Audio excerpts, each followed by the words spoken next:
Hi! Magandang araw po. Umarbes po ako ngayon ng aking tanim na Tarragon. Nakatanim po sa mga bote ng mineral water.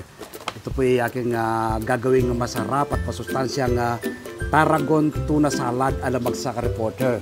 So dito ko lang po yung itinanim sa mga bote ng mineral water. Direct planting po ito. From seeds ay inilaglag ko lang po dyan ng mga seeds. Tapos, nung lumaki na, yan, kapag harvest ka, gugunting-gunting nyo lang po, puputulin nyo lang po yung kanyang mga sanga-sangang ganito.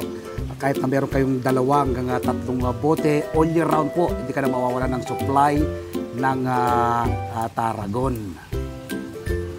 Ang Tarragon po ay napakaraming taglay na iba't ibang health benefits sa ating katawan. Una po ay alleviating depression. Kung kayo po ay nakakaranas ng matinding lungkot at depression, kumain lang po kayo ng Tarragon.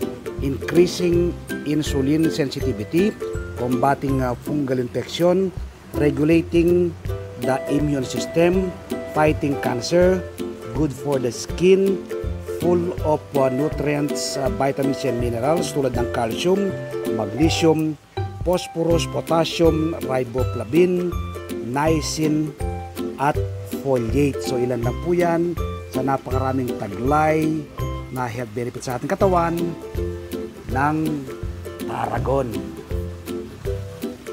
So magtanim din po kayo ng Tarragon, simpleng alagaan at patubuin. So ako po meron lang po akong 2 ganito sa bote ng mineral water. All year round din po ako nawawala ng supply ng Tarragon. Kapag in-harvest ko po ito kagaya ito, kaka-harvest ko lang. Ito po yung aking na-harvestan.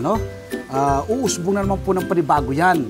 Tapos kapag may panibagong usbong yan, yung kabila naman po yung aking harvestin. Tuwing kailangan ko po ng Tarragon. Yung bagong harvest at pinato yung daon po ng Tarragon ay nagagamit po siya sa ating pagkainan, sa ating kusina. Napakabango po ng halamang ito at nakita nyo naman po, binanggit natin isa-isa ang kanyang taglay na health benefit sa ating katawan ng Tarragon. Kung kayo pala'y dumaranas ng matinding depression, ito po yung solusyon, ang pagkain ng Tarragon. Nawa po mula ng araw na mapanood ko, magtanim na rin po kayo ng Tarragon.